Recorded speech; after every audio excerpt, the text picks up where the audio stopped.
తీవ్రమైనటువంటి చంద్రబాబు నాయుడు ప్రభుత్వం వైఫల్యం చెంది ఏమి అసలుగా ప్రజలకు సమాధానం చెప్పుకోలేని పరిస్థితిలో ఉంది. పుండు మీద కారం చల్లినట్టు తుఫాన్ ప్రభావం, మొంతా తుఫాన్ దాదాపుగా 6-7 వేల కోట్ల రూపాయలకు పైబడి 6-7 వేల కోట్ల రూపాయల పంట నష్టం జరిగింది. చంద్రబాబు నాయుడు ఏం చేయలేడు. ఇక రైతులను ప్రజలను ఈ వైఫల్యాల నుంచి డైవర్ట్ చేసేదానికోసం డైవర్షన్ పాలిటిక్స్. ఇటువంటి కష్టాలు, ఇటువంటి ఇబ్బందులు కలిగినప్పుడు ప్రతిసారి చంద్రబాబు నాయుడు ఆదినారాయణ రెడ్డి లాంటి వ్యక్తులను కొంతమందిని పెట్టుకున్నాడు. ట్రంప్ కార్డులాగా వాళ్ళని గడ్డకు తీసేది. ఏదో ఒకటి అవాకులు చెవాకులు పరుషమైన పదజాలంతో ఒక హాట్ టాపిక్ అన్నిటి తీసుకొచ్చి మొత్తం రాష్ట్రంలో ఉండబడిన ప్రజల యొక్క దృష్టిని మళ్లించడానికి చేసే ప్రయత్నమే నిన్న ఆదినారాయణ రెడ్డి గారు మాట్లాడిన మాటలు. లేకపోతే ఉన్నట్టుండి నిన్నటి దినం ఏం జరిగింది? ఏమీ జరగలే. ఆయన ప్రెస్ ముందుకు వచ్చి జగన్మోహన్ రెడ్డి గారిని, భారతమ్మ గారిని అనుచితమైన వ్యాఖ్యలు, అసందర్భమైన అనుచితమైన వ్యాఖ్యలు, మాట్లాడడానికి సందర్భం లేదు, మాట్లాడిన మాటలు సముచితమైన మాటలు కాదు, రాజకీయ విమర్శలు కాదవి. ఒళ్ళంతా ద్వేషాన్ని పెట్టుకొని మాట్లాడే మాటలు. ఎవరైనా రాజకీయ నాయకులు మాట్లాడితే విషయం ఉండి మాట్లాడతారు, కానీ ఆదినారాయణ రెడ్డి గారు విషయం ఉండి మాట్లాడరు, విషం పెట్టుకొని మాట్లాడతాడు ఒళ్ళులో. ఒకసారి గమనించండి ప్రజలారా మీరే, నేను ఏం మాట్లాడాడు ఆయన, ఎంత సంస్కారహీనంగా మాట్లాడతాడు. అసలు భారతమ్మను రాజకీయపరమైనటువంటి ప్రస్తావనలోకి తీసుకురావాల్సిన ఆవశ్యకత ఏమైనా ఉందా?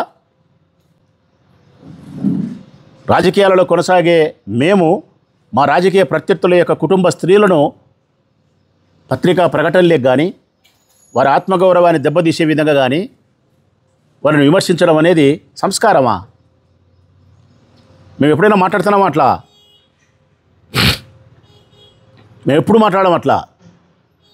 అసలు రాజకీయాలకు భారతమ్మకు సంబంధమే లేదు. రాజశేఖర రెడ్డి ముఖ్యమంత్రిగా ఉన్న సందర్భంలో కూడా ముఖ్యమంత్రి గారి కోడలుగా భారతమ్మ గారు ఏ రోజు జోక్యం లేదు. బెంగళూరులోనే ఉండేది. ఆమెకు తెలిసింది బెంగళూరు, పులివెందుల. జగన్మోహన్ రెడ్డి గారు ముఖ్యమంత్రి అయిన తర్వాత కూడా, తన భర్త ముఖ్యమంత్రి అయిన తర్వాత కూడా 5 సంవత్సరాల కాలంలో ఎక్కడే కానీ ఈ రాష్ట్ర పరిపాలనలో కానీ నిర్ణయాలలో కానీ ఏమాత్రమే కానీ ఆమె పాత్ర లేదు. మేము ఇంత ముఖ్యులం జగన్మోహన్ రెడ్డి గారికి. 24 గంటలు ఆయన మీద ప్రేమతో ఉండే మనుషులం మేము, ఆయన కోసం ప్రాణమే ఇచ్చే మనుషులం. మేము సైతం భారతమ్మ గారిని చూసేది పులివెందులకు రాజశేఖర రెడ్డి గారి వర్ధంతో, జయంతో, వారు ఏదైనా కుటుంబ కార్యక్రమాలు ఉన్నప్పుడు కడప ఎయిర్పోర్ట్లోనో పులివెందులోనో చూడగలుగుతాం. నమస్కారం తల్లి అని హెచ్చరిస్తాం, బాగుండారన్నా అంటుంది, అంతే.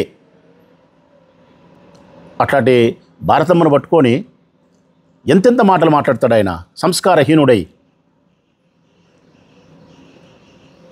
400 కేజీలు భారతమ్మ బంగారు కొనిందంటాడు.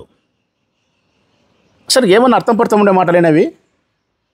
400 కేజీల బంగారు భారతమ్మ కొనిందంట. ఇప్పుడు ధనదాహం అంట. జగన్మోహన్ రెడ్డి గారికి, భారతమ్మ గారికి ధనదాహం అంట. భారతమ్మ, జగన్మోహన్ రెడ్డి గారు పుట్టుకతోనే లక్ష్మీపుత్రులు. ఆదినారాయణ రెడ్డి మాదిరి, నా మాదిరి ఇబ్బందుల్లోంచి వచ్చిన మనుషులు కాదు.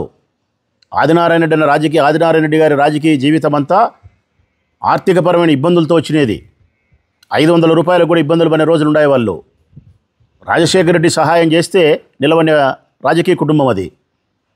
వారు ఎమ్మెల్యేలు కాగలిగినారు అంటే, ఈరోజు ఈ స్థితిలో ఉండారంటే ఈ జిల్లాలో ఎవరిని అడిగినా చెప్తారు రాజశేఖర రెడ్డి పుణ్యం అని.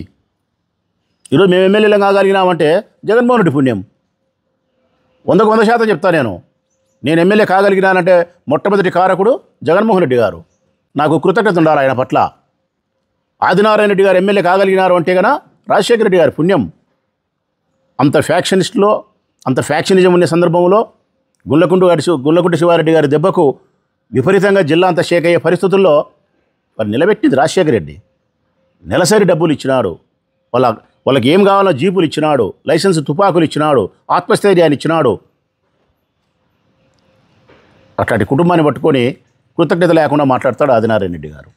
మంచిది, మమ్మల్ని మాట్లాడు, భారతమ్మను మాట్లాడడం ఎందును?